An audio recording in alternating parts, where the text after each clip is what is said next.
suspense over Israel invasion.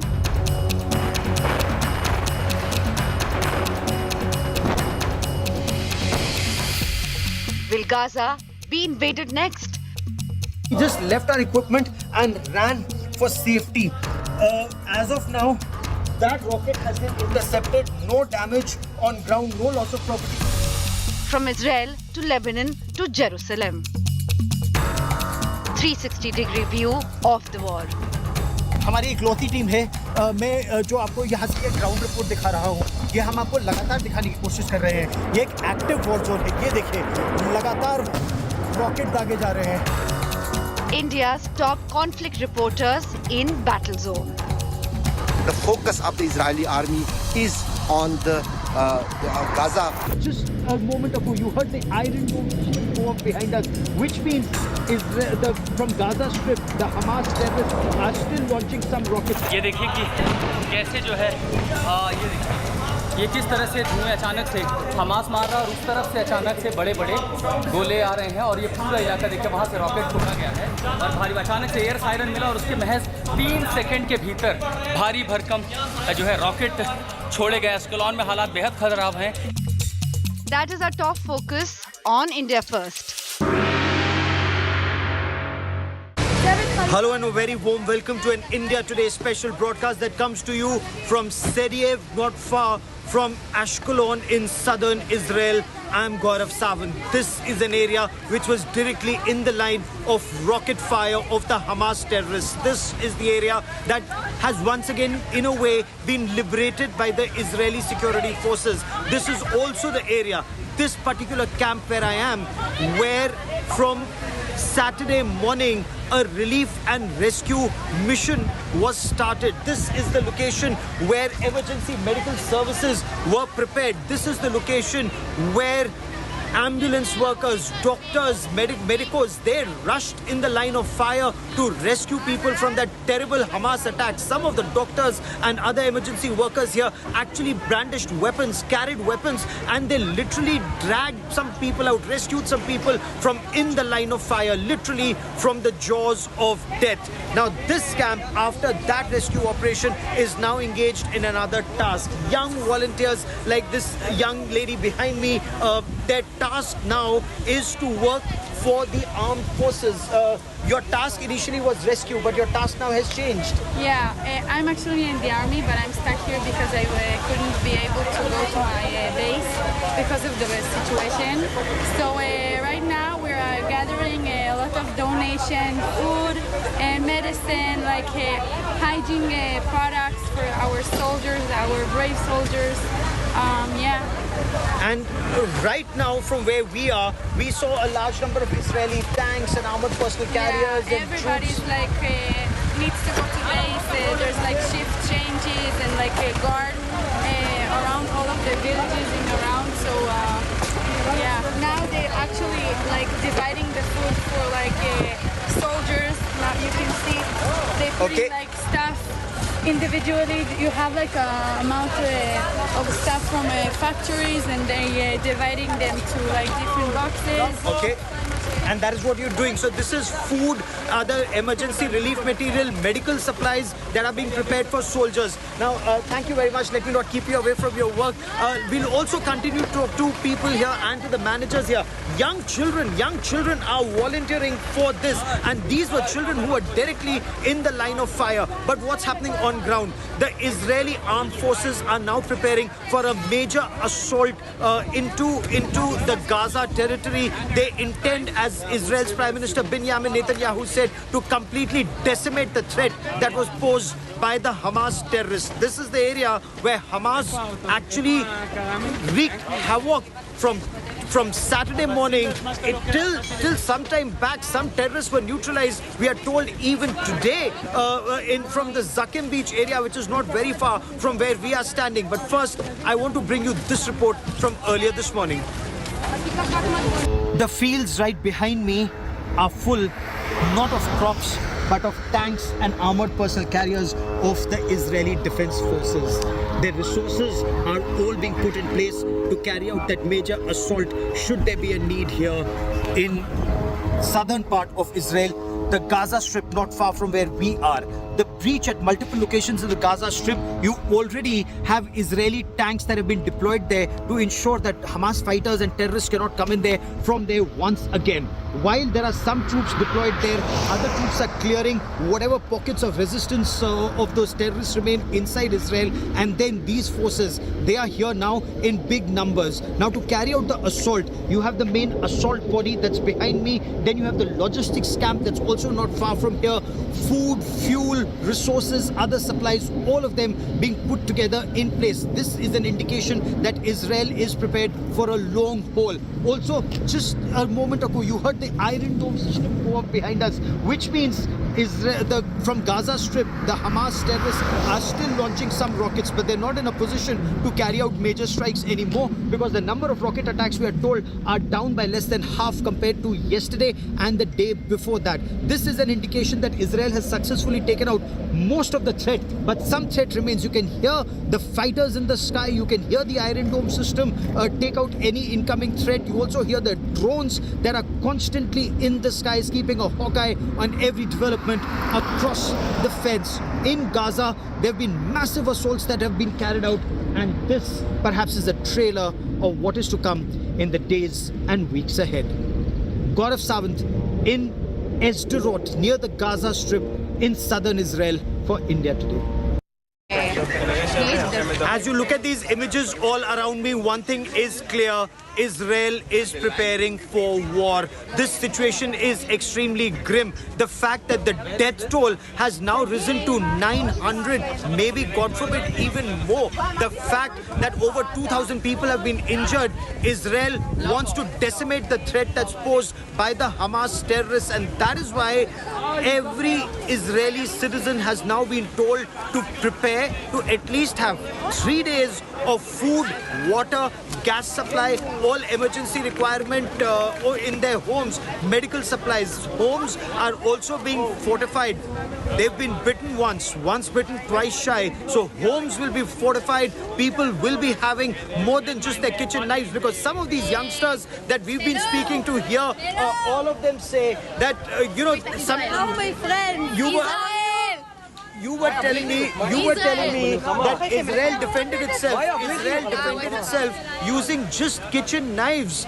I quickly want you to see this report on day 4 of this conflict as Israel continues to pound the Hamas bases in the Gaza Strip.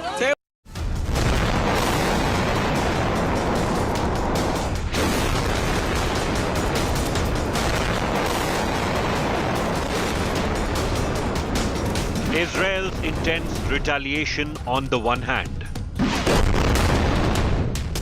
the Israeli counting their dead on the other. Israel didn't start this war. Israel will finish it. Hamas will understand that by attacking us, they've made a mistake of historic proportions. We will exact a price that will be remembered by them and Israel's other enemies.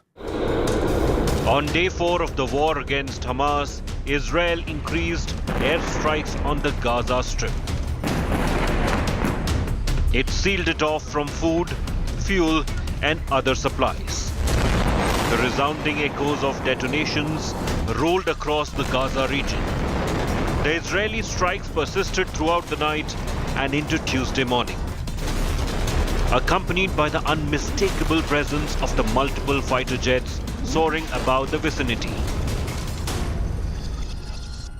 Reach at multiple locations in the Gaza Strip, you already have Israeli tanks that have been deployed there to ensure that Hamas fighters and terrorists cannot come in there from there once again. While there are some troops deployed there, other troops are clearing whatever pockets of resistance of those terrorists remain inside Israel. And then these forces, they are here now in big numbers. At least 900 people have died in Israel. More than 680 Palestinians have been killed since Hamas launched an unprecedented surprise assault on Saturday. Right behind me you see the historic and iconic Al-Aqsa Mosque. And even the Jerusalem is not spared by Hamas group terror organization. Even Jerusalem on Monday, several rockets were fired, and there you see, the footfall at the mosque in these areas has drastically reduced, as I'm told by the locals, that the footfall is really reduced. The markets, the old city markets, which are usually, fully crowded, are now been totally looking deserted. Israeli military has brought additional forces near the border. A major question was whether it will launch a ground assault into the tiny Mediterranean coastal territory. Israel's last ground attack happened in 2014. Our Air Force is attacking hundreds of Hamas Islamic Jihad targets in Gaza. We follow international law while exercising our right and responsibility to protect our civilians. Israeli authorities believe Hamas has taken up to 150 hostages in Gaza. Hamas has claimed it is holding more than 100 captives, including Israeli army officers. A devastating assault that has left open a new deadly chapter in the Middle East. With Ashutosh Mishra in Jerusalem and Gaurav Sawant in Sderot, Israel, Bureau Report, India Today.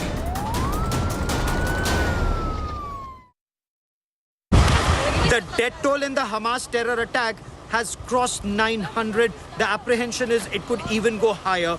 But Israel was shocked by the manner in which the Hamas terrorists carried out this terror attack. 260 people were killed at a music festival. They had assembled to enjoy good music. Suddenly, Hamas terrorists came there, some from the air, some from ground, and they opened fire indiscriminately. What was even more shocking, that they were live streaming this terror strike. Some of the people actually were beheaded on camera. This was an Islamic State, a Daesh-style killing that has shaken not just Israel, but the world. We bring you this report.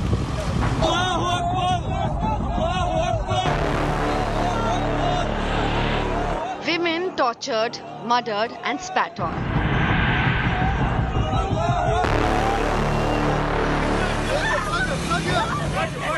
Students abducted in broad daylight.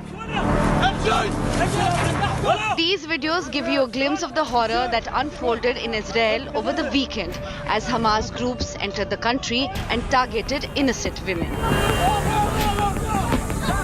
Unfathomable atrocities have taken place in Israel, particularly at a rave party near the Gaza Strip, where hundreds of casualties were reported. The count is at 260 currently from this gathering alone.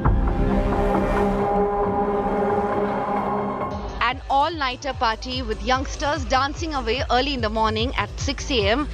An hour later, Hamas terrorists touched down at the venue. In this video posted by one of the party goers, Hamas terrorists can be seen paragliding into the party venue even as attendees dance away with no idea of the bloodshed that would take place just seconds later.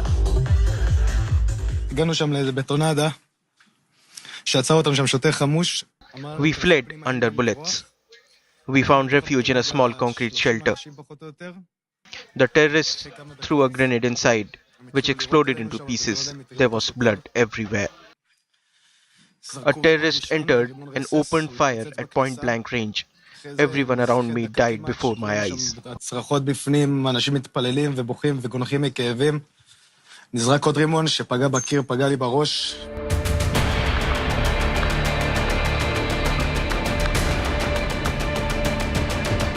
As terrorists indiscriminately opened fire, youngsters can be seen running for their lives and hiding behind tents. Some are badly injured and bleeding, but in a better condition than many others, particularly women. The 30-year-old Shani Nok, seen here dancing with her friends, was one of the casualties of the Hamas carnage at the rave party.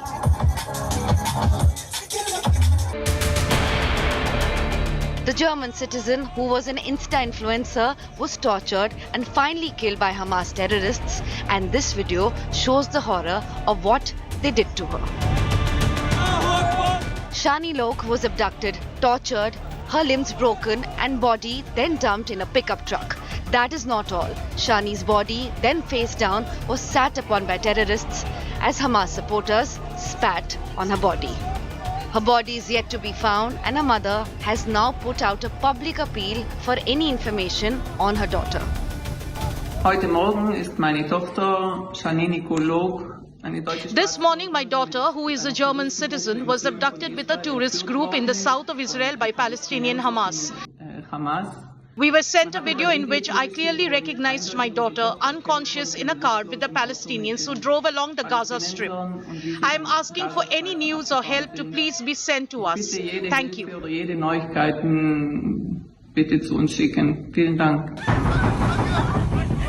Another sample of Hamas brutality at the rave party is what happened to a young Israeli student. This is 25-year-old Noah, who was abducted from the rave party by Hamas terrorists. Noah is taken away on a bike by armed men, and she's seen sobbing and crying, asking her boyfriend to help her. Noah's boyfriend watches helplessly as she's taken away, held back, and reportedly was tortured too. The young student's family has released this video, hoping to get any information on her whereabouts, but so far there's been little news reaching them. This is the plight of so many youngsters who were at the party, some tortured and murdered, some still in the custody of Hamas terrorists, and efforts are on to ensure the safety of all abducted individuals. There were some who tried to flee in their cars, but were shot down immediately by terrorists who clearly wanted no survivors. This is the footage recorded by a woman who attended the party, all smiles at first and then crying as she hides in a car and runs for her life.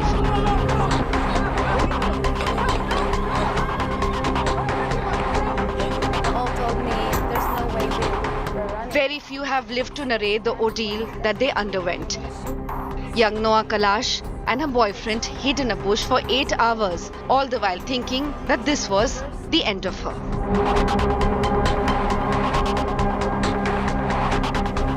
This is the aftermath of the bloodbath unleashed by Hamas terrorists on the rave party. Scores of innocent youngsters killed at point-blank range. Some killed, some abducted, and just a handful who have lived through the nightmare. Bureau Report, India Today.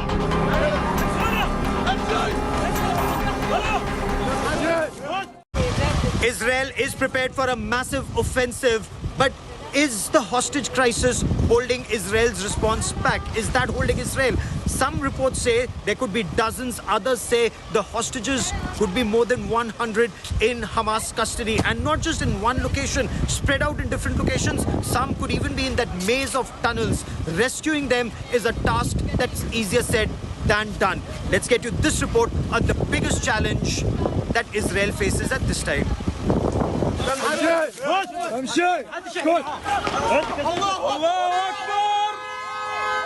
This ISIS style of justice is what Hamas is now threatening to do.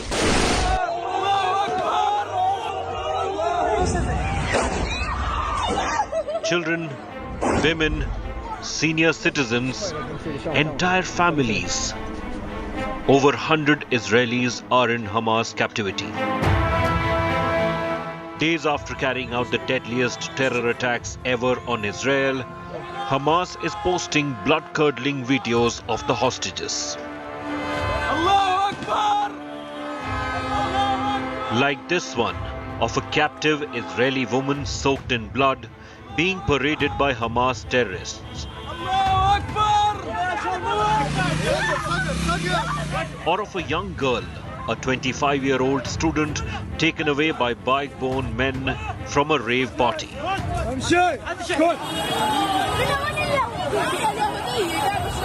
Even senior citizens haven't been spared. This video shows an elderly woman, a defiant expression on her face, being driven on a golf cart into the Palestinian enclave. We found a video of her taken away with 3 or 4, I don't know, armed guards. And that's the last thing we know from her. No one knows anything else. Hamas has declared it will begin live televised killings of the hostages for every building bombarded in Gaza, inspired by ISIS killings. فإنه ومن هذه الساعة نعلن بأن كل From this moment, we announce that for every attack towards our people who are safe in their homes without previous warning, unfortunately, we will have to execute one of the civilian army captives that we have hostage, and we will be forced to broadcast this in video and audio. Israel is bombing Gaza non-stop in its counter-offensive against Hamas. There are fears the hostages could get caught in the attacks. Countries like Qatar and Egypt are trying to mediate between Israel and Hamas to ensure the safety of the hostages.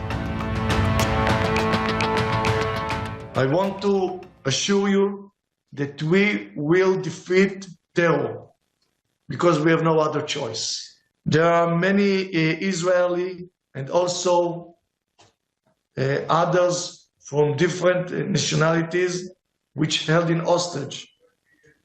We are committed to bring them back. Hamas is likely to use the hostages as bargaining tool to get its own prisoners in Israeli jails released. For Tel Aviv, the hostage crisis poses a big challenge.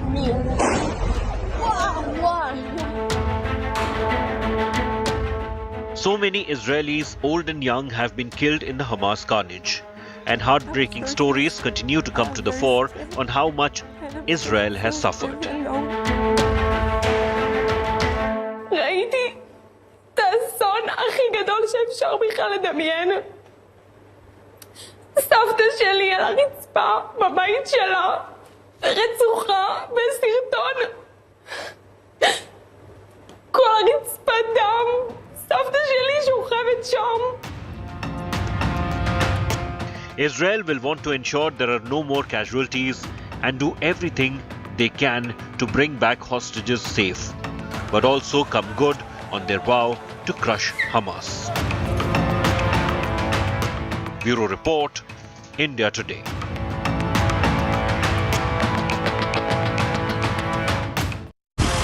The situation here in Israel, especially in southern Israel, remains extremely precarious. This is where the Israeli armed forces are on a standby. They gear up for that big assault across the next 3 days, we are told, could be very critical, given that people, especially in this part of the country, have been told to stock up and brace. We will continue to get you the latest from Ground Zero, but that is all I have for you on this special broadcast from southern Israel. Many thanks for watching. Stay safe and keep watching India Today.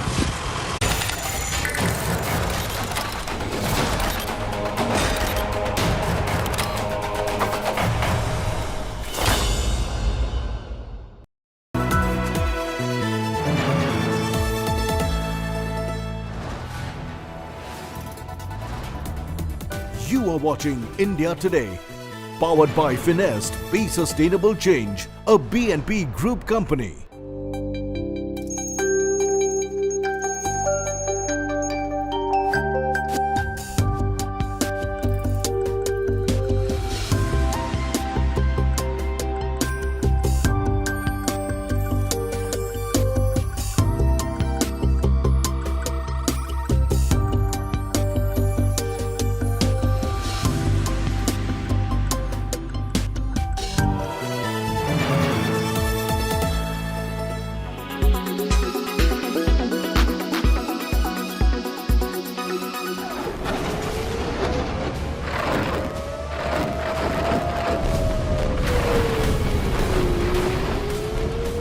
With over 1,200 killed in the latest war between Hamas and Israel, several questions are being raised over Israel's intelligence failure. Israel, which has long prided itself on its ability to infiltrate and monitor Islamist groups, was indeed caught off guard by Hamas's sudden terror attack, according to sources cited by news agency Reuters. Hamas gave the impression that it wasn't ready for the war. The outfit convinced Israel it cared more about its economy and ensuring that workers remain in Gaza. Hamas's deception helped it prepare for this massive invasion. The terror group constructed a mock Israeli settlement in Gaza where they practiced military landing and trained to storm it. Hamas also made videos of their training drills.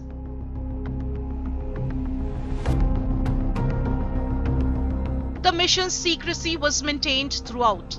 Fighters who were being trained did not know the exact purpose of their intense training. Many Hamas leaders too were unaware of the plans.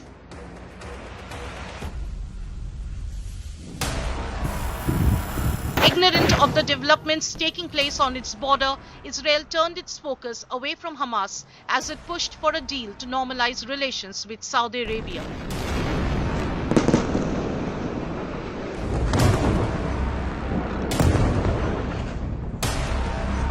Convinced that Hamas did not have any plans of military adventure, Israel had also reduced the number of soldiers deployed around Gaza.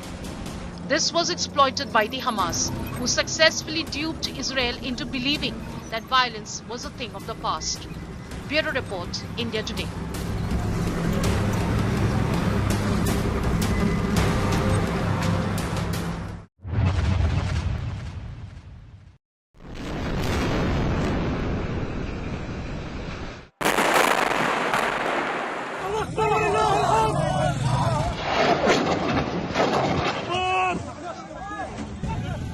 Days after Palestinian terrorist group Hamas launched its deadliest attack on Israel, support pours in for Israel.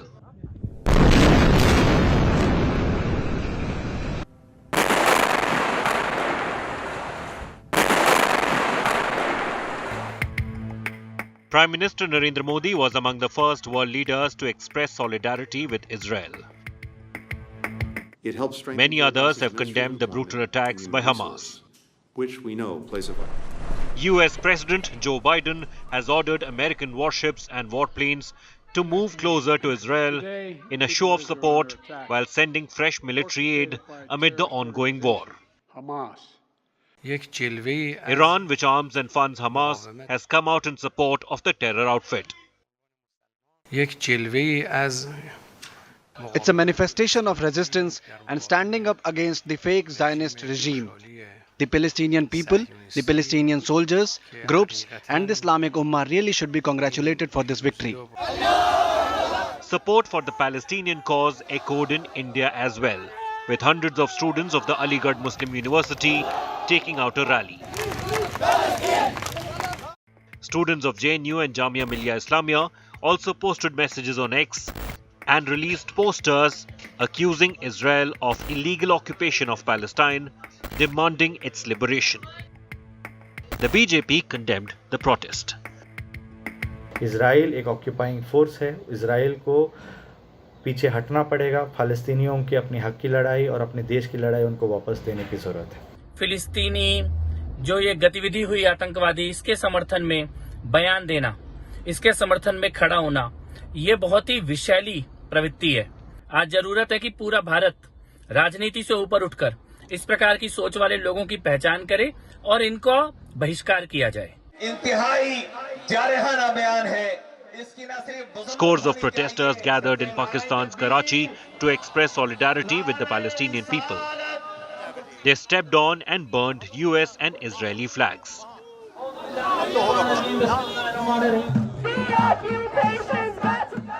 Hundreds of Palestinian Americans marched in Chicago and New York, urging the Biden administration to stop helping Israel.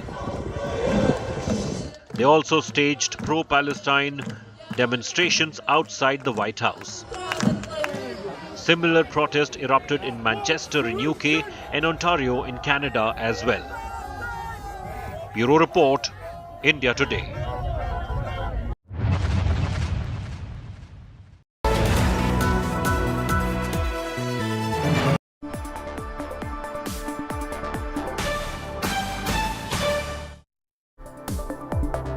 Hello and welcome. You're watching the Business Today show. I'm Sakshi Batra. First up, the top news we're tracking for you tonight.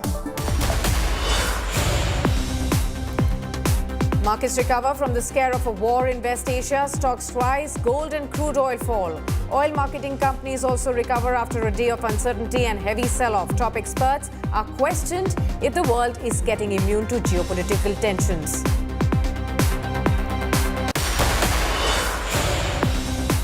The International Monetary Fund hikes India's 2023 growth forecast to 6.3%, downgrades China's projections to 5%, says the global economy had shown remarkable resilience as it continues to recover from economic shocks.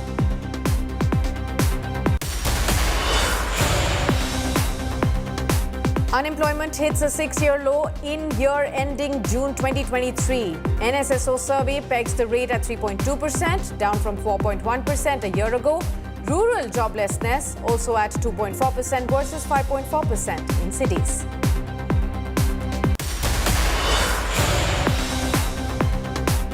Crackdown on alleged money laundering by Chinese mobile company's MD of Lava International taken into custody. Chinese national also among 4 arrested under the PMLA Act. Cash seized during raids yesterday on premises of accused.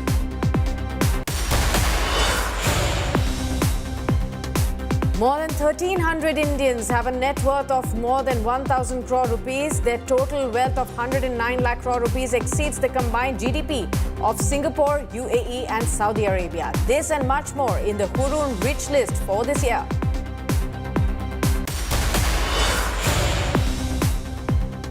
Straight on to the top story tonight. Well, one of the biggest modern-day conflicts involving a massive terror attack and a counter-attack which could stretch on for days. And as Petroleum Minister Hardeep Puri said yesterday, the action is happening at the epicenter of global energy. The reaction of the markets on Monday was predictable. Everything was red. But today, just a day later, crude prices have cooled off, equity markets have rallied and gold prices have slipped. How did the market stabilize so soon? Business Today television's managing editor Siddharth Zarabi has spoken to a panel of experts, and here's an excerpt.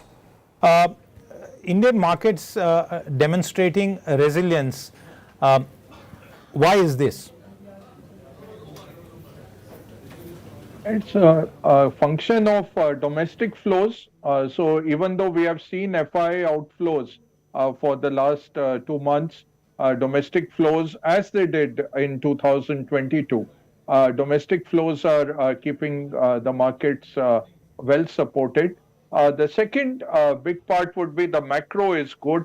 The policy environment has been very conducive for the companies to grow their revenues and earnings. And the third is that it remains a huge portion of the market remains domestically focused, for example, finance or automobiles or industrials, capital goods, all the sectors that have been doing better, apart from finance, I would say, have been more domestically focused. There's a bit of bother on IT, and I think that will stay for a couple of quarters more. Till the global macro sees more better growth coming in. But overall, it's the makeup of the market, makeup of the flows, and a strong macro, a good policy environment. It's a function of all that. Where the global economy, and especially the US economy, stands right now, what would you have to say to our viewers? Well, first of all, I think you've had the market reaction that you would normally expect. The dollar was firmer. The US bond market was, of course, closed yesterday, but you saw a big drop. You've seen a big drop in yields today, which you would expect is a sort of flight to quality. You've seen at least initially, a flight away from risk, but US equity started to rebound relatively quickly. And of course, the big macro development from all of this is rising oil prices with about $4 put on the price of both Brent and WTI. I think what that's telling you is that most observers hope and believe that this will be limited to this albeit this very tragic situation. The risk to markets from here, I think, will come from if this is really escalated into an outright conflict with Iran, and I'm not going to comment on that specifically. Against this background, the US economy has a very good chance of pulling off the soft landing, if you like, because inflation's probably going to tick a bit lower this week with the September numbers, 3.6 or 3.5. Obviously, the growth of the economy remains reasonable, decent, I think it's fair to say. Is crude the biggest risk for India at this point of time? So, Siddharth, I think even RBI in their projections have accounted that if oil stays around in the 90s, I think they've really made their calculations with that assumption. And I think the same is with the global markets. I think markets have accepted the reality overall that crude is not going to, stay in the 70s, which was a pre-COVID times. So it's, I would say it has kind of become a weapon of sorts. I think, Siddharth, we have to look at two things separately, but then in kind of correlation. As the United States has kind of weaponized the dollar, Middle East and OPEC has kind of weaponized the crude oil. Now, these two kind of plays, the markets will have to accommodate and adjust the valuations accordingly. I think as long as it stays in the 90s, it's fine. The crude creates a turbulence in the market if it starts breaching that 100 limit and goes beyond. And I think there are enough forces, even from the United States and otherwise in the NATO alliance that are trying to keep that level below. The International Monetary Fund has renewed its confidence in the Indian economic story by raising India's GDP forecast for 2023-2024 by 20 basis points to 6.3% on the back of stronger than expected consumption during April to June. However, inflation estimate for the year has also been raised to 5.5% before it was seen easing to 4.6% in the next financial year. The IMF, meanwhile, has also revised China's growth forecast downward by a similar amount, 20 basis points to 5% for 2023. However, it has kept the global GDP forecast unchanged at 3%, citing the rising geopolitical tensions between Ukraine and Russia, as well as the escalating conflict between Israel and Hamas. We have to be cautious. I think it's too early to really assess what the impact might be. And as you pointed out, of course, this happened after our round of current projections was closed. But we would have to wait a little bit before seeing what the impact might be. Of course, we all hope for a rapid de-escalation of the conflict and an end to the violence.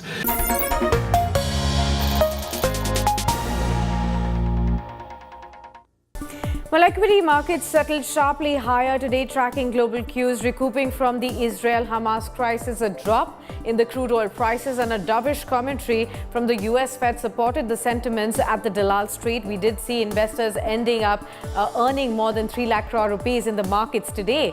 The 30-share pack, Sensex, gained 567 points to end the session at 66,079, while NSE's Nifty 50 jumped 178 points to end the day at 19,690. The top Nifty gainers today were Coal India, Adani Ports, Airtel, and also Kotak Mahindra Bank and also Hindalco. While on the other side, on the top Nifty losers front, we did see names like IndusInd Bank, Cipla, TCS, Dr. Reddy's and Titan featuring on the list.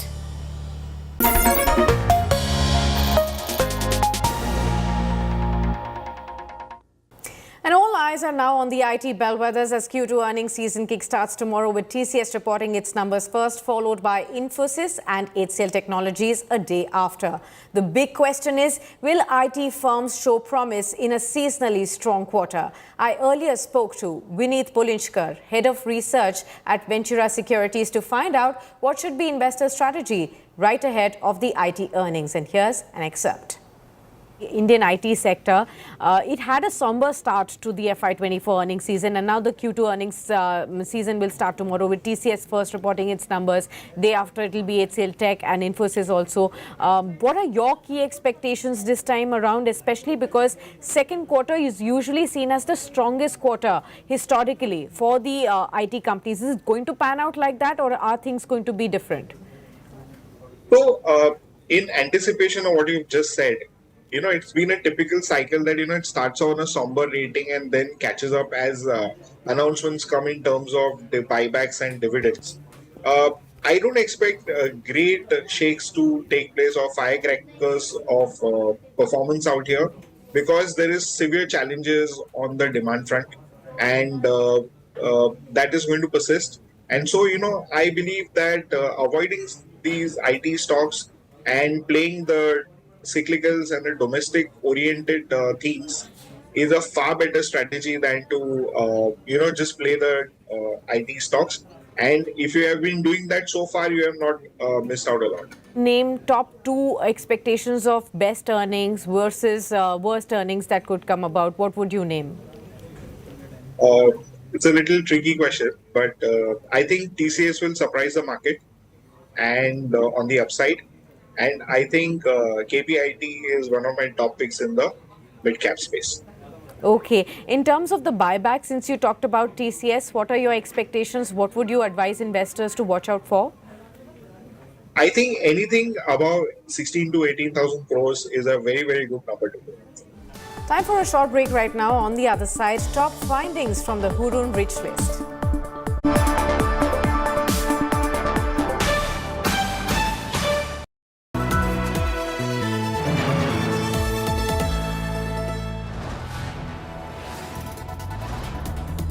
You are watching India Today, powered by Finest, Be Sustainable Change, a BNP Group company.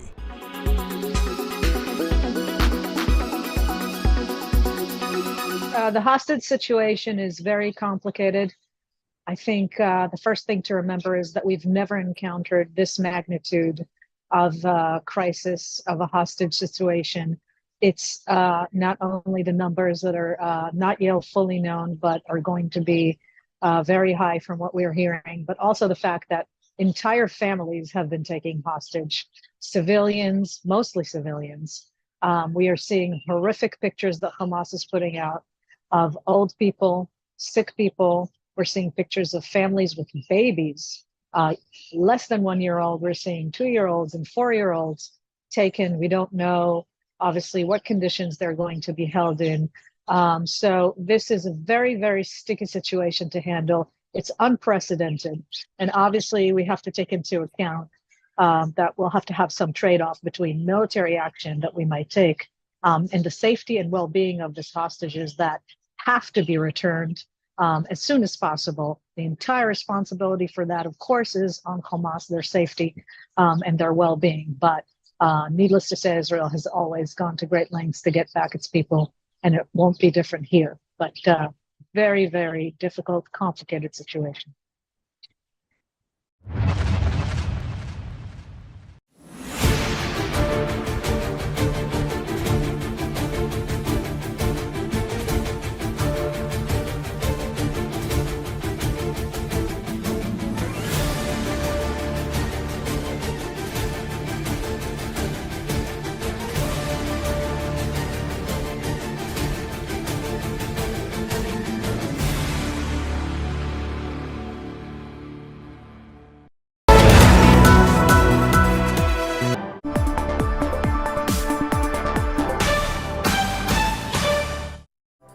Welcome back. You're watching the Business Today show with me, Sakshi Batra. Well, Mukesh Ambani has reclaimed his spot as the richest Indian, overtaking Gautam Adani for the top position. According to the 361 Wealth Hurun India Rich List of 2023, released earlier today, there are 1,319 individuals in India with a net worth of over 1,000 crore rupees, up from 216 over last year. The cumulative wealth of these listed is 109 lakh crore rupees, which is more than the combined GDP of Singapore, UAE and Saudi Arabia. The gods have smiled at Mukesh Ambani. The chairman of Reliance Industry is the richest man in the country again, overtaking Hindenburg hit Gautam Adani in the 361 Wealth Hurun India Rich List 2023. The annual list released Tuesday puts Mukesh Ambani on the top with the wealth of more than 8 lakh crore rupees. Gautam Adani is the distant second with a net worth of 4.75 lakh crore. Vaccine king Cyrus Poonawalla, IT czar Shiv Nadar and the UK-based Gopi Chand Hinduja complete the top 5 list. According to the list, 12 Indians have a net worth of 1 lakh crore rupees and more, and the number of Indians with a wealth of above 1,000 crore rupees has risen by 76% in the last 5 years and now stands at 1,319. There are 278 new entrants in the list this year, and their cumulative wealth is a whopping 109 lakh crore rupees, more than the combined GDP of Singapore, UAE and Saudi Arabia. 55 people have, however, dropped out of the rich list, prominent among them Baiju Ravindran. The EdTech entrepreneur has been significant investor markdowns in the past couple of years, with his company's valuation dropping to $5 billion from a peak of $22 billion just a year ago. Youngest on the list is the 20-year-old Kaivalya Vora, the founder of Zepto. The youngest woman on the list is 38-year-old Neha Narkhede, co-founder of Confluent. The oldest on the rich list is M.R. Mehta, the 94-year-old founder of Precision Wires India. Ratan Tata also finds a mention in the list as a corporate baron in the maximum number of social media followers. The chairman emeritus of Tata Sons has more than 12 million followers hanging on to his ever post. Number 2 on the social media popularity stakes is Anand Mahindra with more than 10 million followers. Bureau Report, Business Today Television. For more on these revelations, I earlier spoke to Anas Rahman Junaid, the MD and Chief Researcher of Hurun India, and Yatin Shah, co-founder of 361 and joint CEO of 361 Wealth as well, to understand what are the key insights. Here's listen in. And what are the other key trends that you've spotted in this report? Let me start off with Anas first. Hi, thanks, Sakshi. Thanks for the opportunity. This, as you rightly said, from our perspective, the 361 Wealth Hurun India Rich List is all about trying to speak about the story of Indian economy through the eyes of entrepreneurs. So it's been a fantastic year from an Indian context. Just to give you a perspective, when the China Rich List has lost about 10% of their entrepreneurs this year and last year, India has gained about 278 entrants to the 361 Wealth Hurun India Rich List, and we've added 38 new billionaires to the list. Mind you, the dollar has appreciated 3% against the Indian rupee. Despite that, we've added 38 billionaires. If the currency was the same, it would have been 50 plus. It's been a great year. All the sectors are performing, except for startup ecosystem. But generally, everybody is performing well. All the sectors have produced new entrants. It's a great year from an Indian context.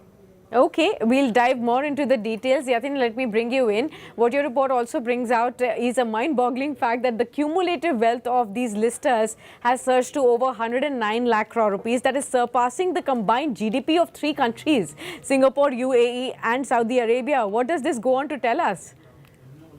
I think the wealth number becomes a way of ranking and just letting one know the kind of prosperity and wealth creation as an opportunity in India. But I think the big picture out here is to see what's happening in terms of the growth story of India and the wealth creation through way of entrepreneurship. I think entrepreneurship is getting democratized. What I like about the list is the participation coming from more than 90 plus cities of India. And to the surprising the fact that Tirupur, has entered the top 20 list. And Gujarat itself, from 4 cities, Surat, Rajkot, Ahmedabad, and Baroda, and we call them Tier 2 cities, have almost 110 as a number of 1,000 crore plus wealthy individuals and families. So my excitement more from his perspective that gives you a trajectory platform what India has built and where an entrepreneur with having great ideas gets a way to kind of build an enterprise, and India offers them the growth opportunity which leads to what is known as wealth creation. So it's more of a celebration of entrepreneurship spirit in India. Anas, coming to you, what is the outlook going forward given the macro landscape? You know, everybody is talking about that this is going to be India's decade, and are we going to see more wealth creation, more people participating? What is your own sense of how do we see this list growing, both in terms of diversity and the addition of the numbers too? In 2012 rich list, the threshold to enter the top 10 was 30,000 crores. Now it is about 1,20,000 crores to enter the top 10, right? A number of billionaires in the 2012 list was about 57. Now it is 259. Then number of individuals with a net worth of 5,000 crores in 2012 was about 60. Now it is 408, right? So, and during this time, if you can see the super wealth creators, they have grown in multiples. And during this period, India's GDP grew by 88%, over the last, from 2012 to now. So in the next 10 years, where we expect the GDP is going to double and so on, funnel is going to further increase. And the wealth creation story in India has just gotten started. I think it's going to be very exciting next set of years. My only hope is we have more wealth creation happening from the futuristic sectors like space tech, sustainability, clean tech, AI, and so on. And if India could lead that part of wealth creation, that'd be fantastic. Wonderful. Yatin, over to you with the same question. I think structurally, both external factors supporting the growth for India and both internal factors, what we call is the 4Ds, demographic, demand, digitalization, and democracy, which is what we call is our era, which is allowing an entrepreneur to come with his own idea. There's no dearth of capital for good entrepreneurs, good businesses, which means the wealth creation as an exercise, entrepreneurship exercise is getting democratized. There's no face to money. And that is an encouraging sign the youth of India will first try his hand to become an entrepreneur. And that's a sign to say that, more and more opportunity for more and more Indians and Indian entrepreneurs. America runs on women, and that's what this year's winner of Nobel Prize for Economics says. Claudia Goldin, a Harvard University professor, also recounted her own experiences with her studies of the role of women in the labor market and how economics is often misunderstood by young college entrants. America runs on women. And we noticed that during the pandemic, when women were being pulled back into the home because of their work and because of childcare, it's pretty clear that their own productivity went down. They had to take care of their children. They had to do their work. Their labor force participation, by the way, did not. And that is what has given rise to that question, that in fact we see the most amazing thing, which is an increase, and that may be due to the fact that with a continuation of remote work, we have a reduction in commuting and an ability for individuals no longer to work part-time, but to work in the office and somewhat at home. Change is important. Change is interesting. Therefore, men are boring and women are interesting. So as labor force changed in the mid to late 20th century, as the labor force began to change and women began to enter the labor force, men's hours of work was sort of stable. Their labor force participation rates were sort of stable. And so economists looked at the fact that this group had great change. They were interesting. And the question was, why are they entering the labor force? Why some are entering and not others? What is it that I have studied? And there are really two sides to this subject, or at least two. The first concerns women who throughout history have often been hidden from view and often uncompensated in ways that men have been by an economic marketplace. They have over time left that arena of home or family farm or family business and moved to the greater arena of market production. They've become workers. They have begun earning a living for themselves and for their families. Their lives have greatly changed. But the labor market and the policies of governments are often slower to respond. And with that, it's a wrap on this special edition. Many thanks for tuning in, but do stay tuned on to catch all the updates from the world of general news.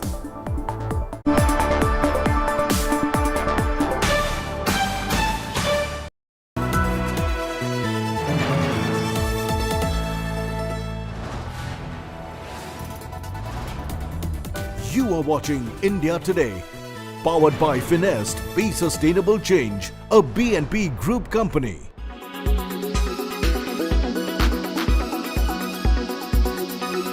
Seen in Israel over the past 36 hours are truly horrifying. I want to express my absolute solidarity for the people of Israel.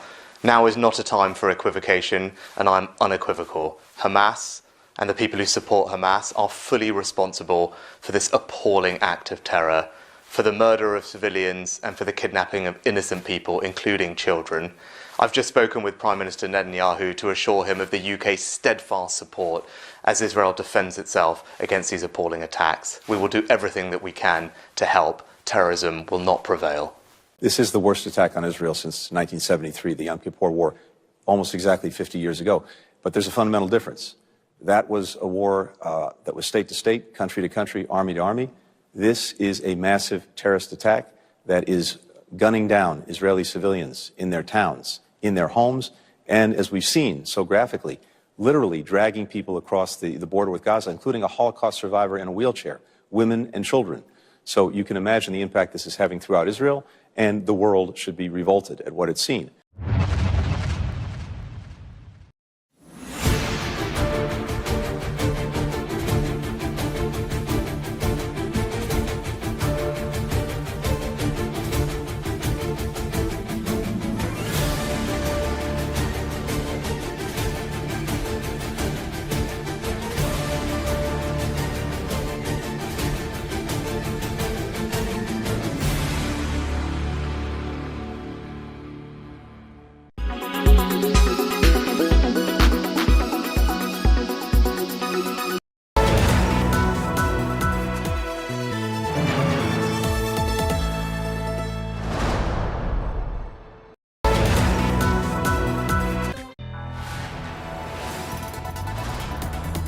You are watching India Today, powered by Finest, Be Sustainable Change, a BNP Group company. Hello, you're watching India Today and I'm Aishwarya Paliwal. Let's start the show with the headlines. The death toll in Israel crosses at least 1,000, while over 700 Palestinians have been killed in the Israeli counteroffensive. Israeli Prime Minister Benjamin Netanyahu now says that they will escalate the siege in Gaza.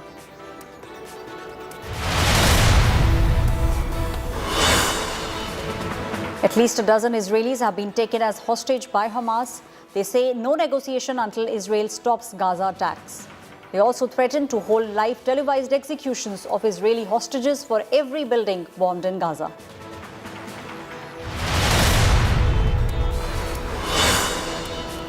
India condemns Hamas terror strike on Israel. Netanyahu speaks with Prime Minister Narendra Modi, reiterating India's solidarity with Israel. PM says India is condemning this terrorism.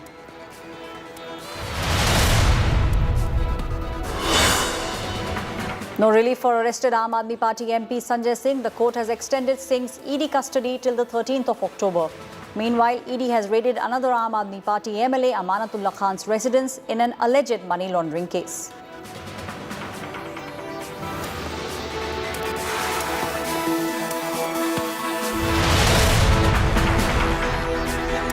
Now, Israeli airstrikes continue to pound over Gaza. But the big question on everyone's mind across the globe is what will happen next. Now, Israeli residents have been asked to stock up supplies for at least the next 3 days and to also prepare safe rooms. Food, gas and power supplies to Gaza have now been stopped. Unfortunately, both Israel and Gaza are now counting their dead. A massive humanitarian crisis is unfolding in front of the world. My colleague Gaurav Sawant is on the ground zero in the war zone. He's bringing you the story.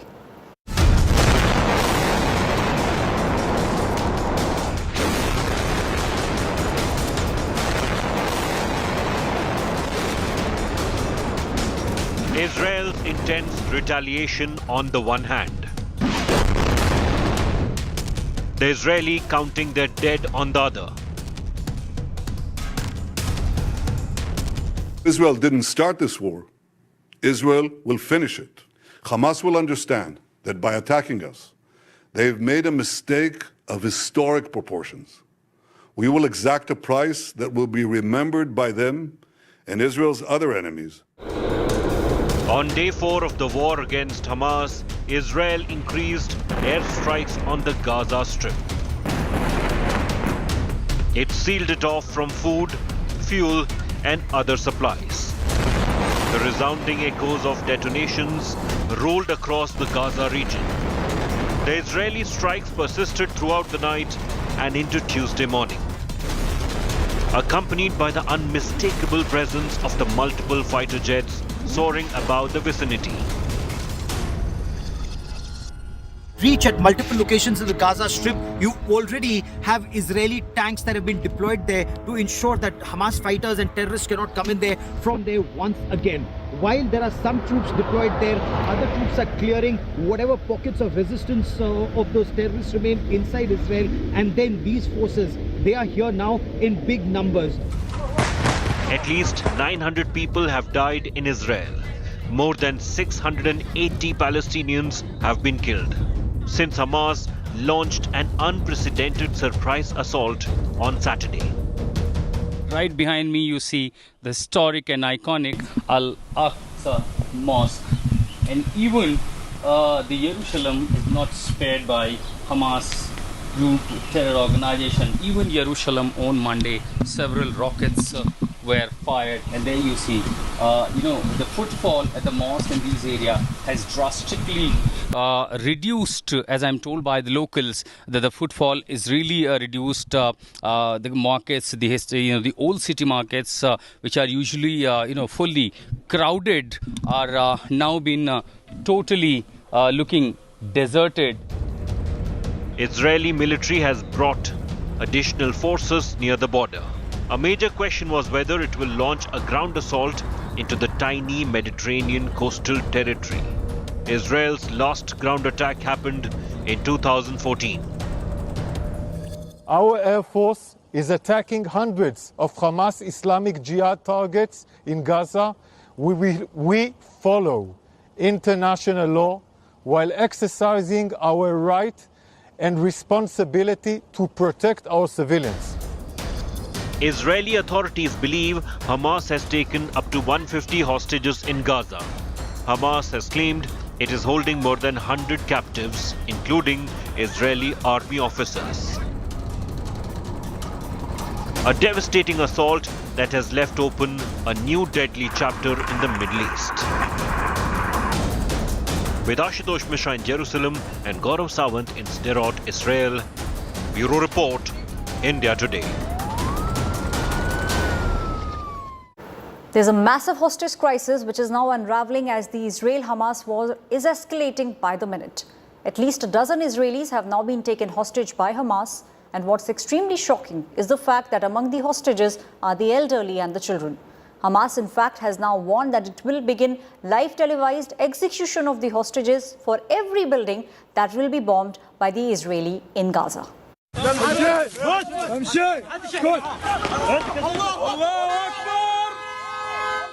This ISIS style of justice is what Hamas is now threatening to do.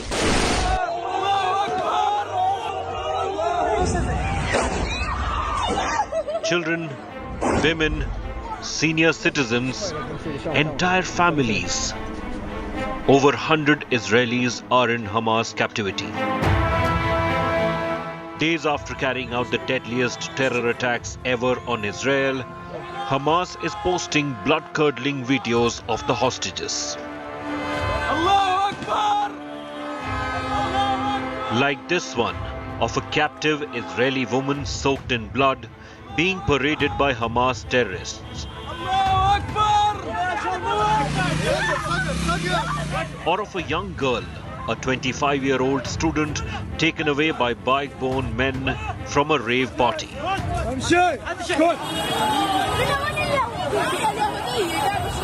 Even senior citizens haven't been spared. This video shows an elderly woman, a defiant expression on her face, being driven on a golf cart into the Palestinian enclave. We found a video of her taken away with 3 or 4, I don't know, armed guards. And that's the last thing we know from her. No one knows anything else. Hamas has declared it will begin live televised killings of the hostages for every building bombarded in Gaza, inspired by ISIS killings. فإنه ومن هذه الساعة نعلن بأن كل From this moment, we announce that for every attack towards our people who are safe in their homes without previous warning, unfortunately, we will have to execute one of the civilian army captives that we have hostage, and we will be forced to broadcast this in video and audio. Israel is bombing Gaza non-stop in its counter-offensive against Hamas. There are fears the hostages could get caught in the attacks. Countries like Qatar and Egypt are trying to mediate between Israel and Hamas to ensure the safety of the hostages.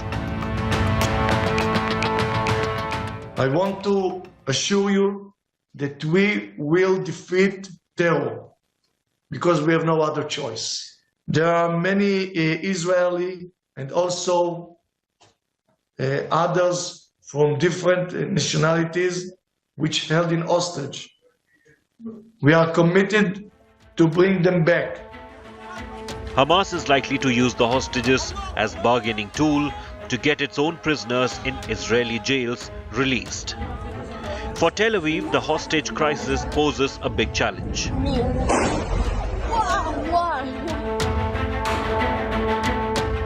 So many Israelis, old and young, have been killed in the Hamas carnage, and heartbreaking stories continue to come to the fore on how much Israel has suffered. ראיתי את האסון הכי גדול שאפשר בכלל לדמיין. סבתא שלי על הרצפה בבית שלה, רצוחה בסרטון. כל הרצפה דם. סבתא שלי שוכבת שם. Israel will want to ensure there are no more casualties and do everything they can to bring back hostages safe, but also come good on their vow to crush Hamas. Bureau Report, India Today. Extremely angry and revengeful, Israel has now imposed a total siege on the Gaza Strip. Warplanes pounded Gaza City with bombardments in early Tuesday morning. Now Israel is claiming that it has re-established the control over the Gaza border fence that in fact was breached by Hamas gunmen carrying out mass incursions. Take a look at this story.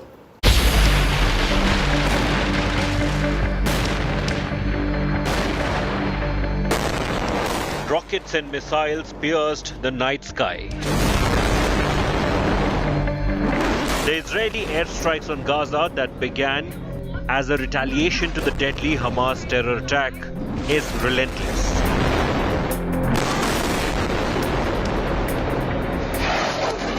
Warplanes pounded Gaza City with the bombardments into early Tuesday, hitting residential buildings. Hamas claims at least 7 Palestinian journalists were killed in the attacks. The locations targeted include a weapon storage site inside a mosque. We were at our homes. Then we got information that we have to leave our house immediately because we were under attack. We took everything and we ran away. I can say that we became refugees. We don't have safety or security. What's this life? This is not a life. Israel claims it has re-established control over the Gaza border fence that was breached by Hamas gunmen carrying out mass incursions. On Monday, Israel had announced a total blockade of the already besieged Gaza, including a ban on supply of food and water. Israel is not only fighting for its own people, it is fighting for every country that stands against barbarism. Israel will win this war. And when Israel wins, the entire civilized world wins. Over 600 people have died in the retaliatory action on Hamas. Hundreds of Gaza residents fled their homes to move away from the border. The UN has warned of a humanitarian crisis. I am deeply distressed by today's announcement that Israel will initiate a complete siege of the Gaza Strip, nothing allowed in, no electricity, food or fuel. The humanitarian situation in Gaza was extremely dire before these hostilities. Now it will only deteriorate exponentially. Over 2 million people live in Gaza, which is blockaded by Israel and Egypt. With Tel Aviv declaring it will block all supplies, the civilians in Gaza will now be entirely dependent on Egypt. Bureau Report, India Today. What exactly took place at the music festival? The horror of the Hamas attack is now becoming clearer by the minute. Latest images are now showing Hamas rockets were being fired at the venue before terrorists barged in and opened fire. Many festival goers were being taken as hostage. Israel says at least 260 dead bodies have been recovered from the venue where this music festival was taking place.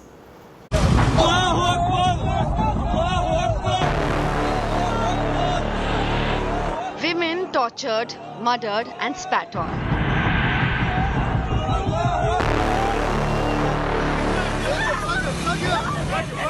Students abducted in broad daylight. These videos give you a glimpse of the horror that unfolded in Israel over the weekend as Hamas groups entered the country and targeted innocent women. Unfathomable atrocities have taken place in Israel, particularly at a rave party near the Gaza Strip, where hundreds of casualties were reported. The count is at 260 currently from this gathering alone.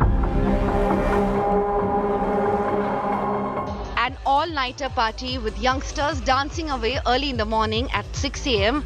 An hour later, Hamas terrorists touched down at the venue.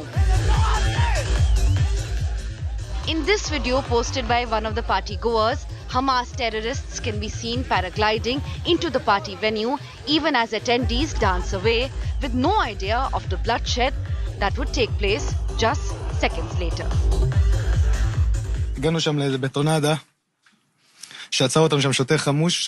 We fled under bullets. We found refuge in a small concrete shelter. The terrorists threw a grenade inside, which exploded into pieces. There was blood everywhere. A terrorist entered and opened fire at point-blank range. Everyone around me died before my eyes.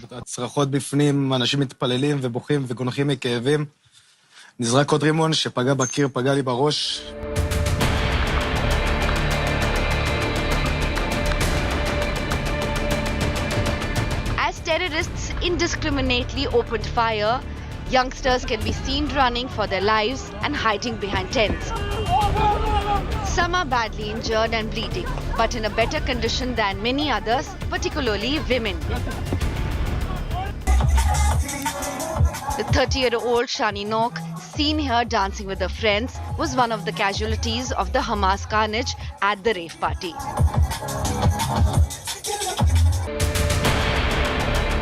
The German citizen, who was an Insta-influencer, was tortured and finally killed by Hamas terrorists, and this video shows the horror of what they did to her.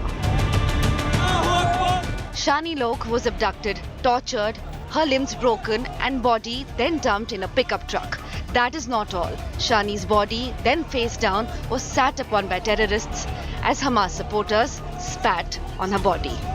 Her body is yet to be found, and her mother has now put out a public appeal for any information on her daughter. Heute Morgen ist meine Tochter Janine Kolog.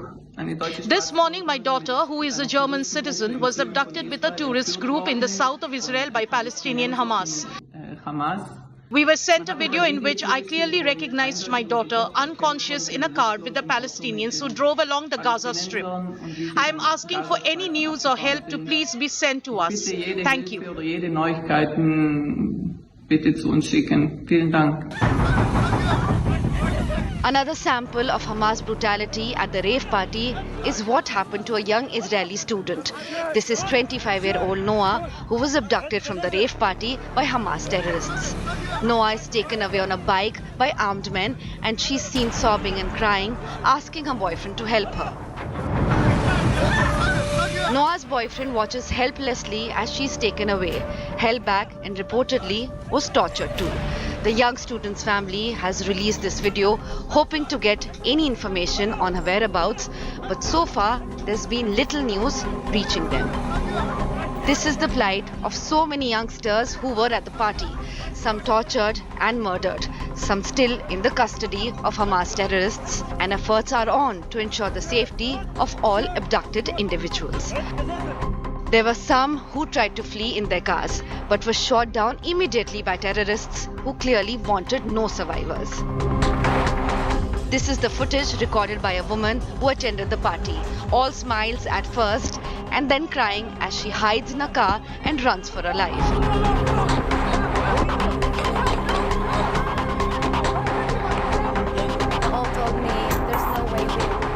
Very few have lived to narrate the ordeal that they underwent. Young Noah Kalash and her boyfriend hid in a bush for 8 hours, all the while thinking that this was the end of her.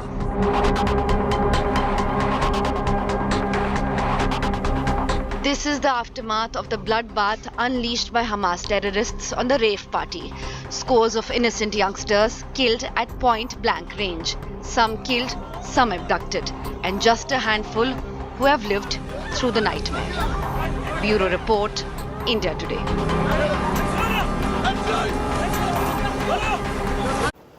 Now, there is a lot of politics that has erupted over the Congress's Working Committee resolution calling for an immediate ceasefire between Israel forces and Hamas. The BJP is accusing the Congress party of condoning Hamas terror. Take a look at this story.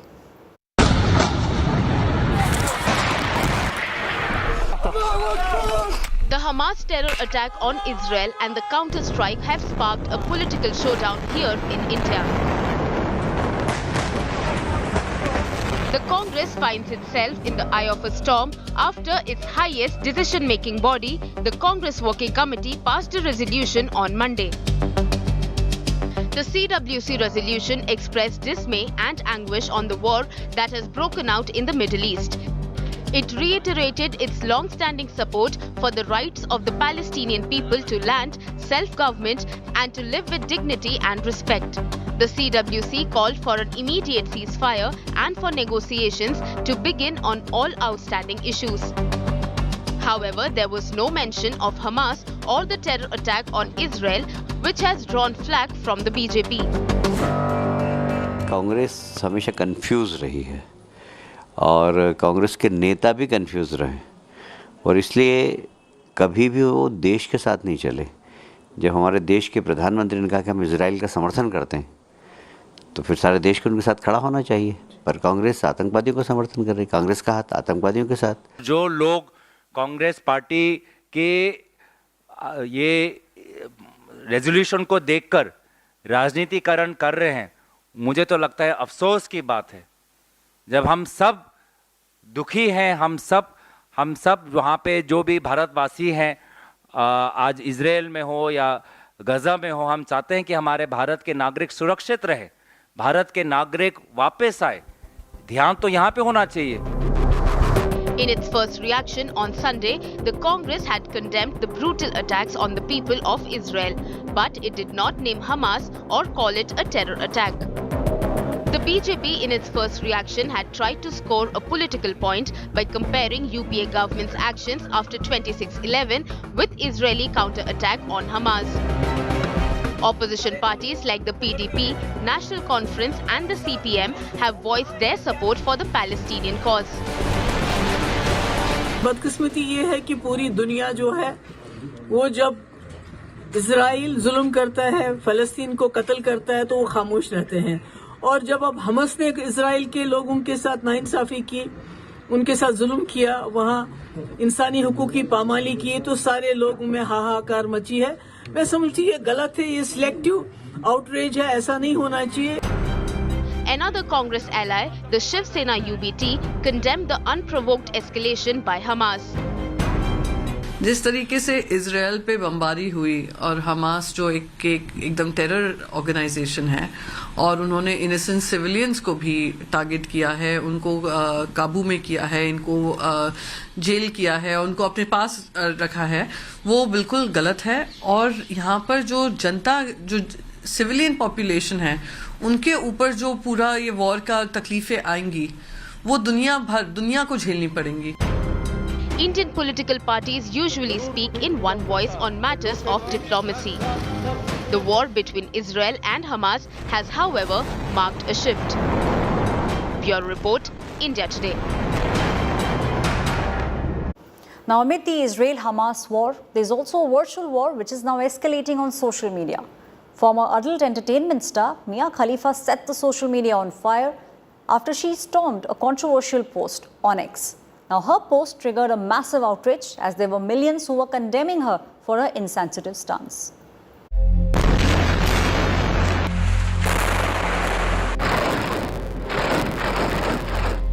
As the Israel-Hamas rages along the 365 square kilometer Gaza Strip, a virtual war is also escalating on social media.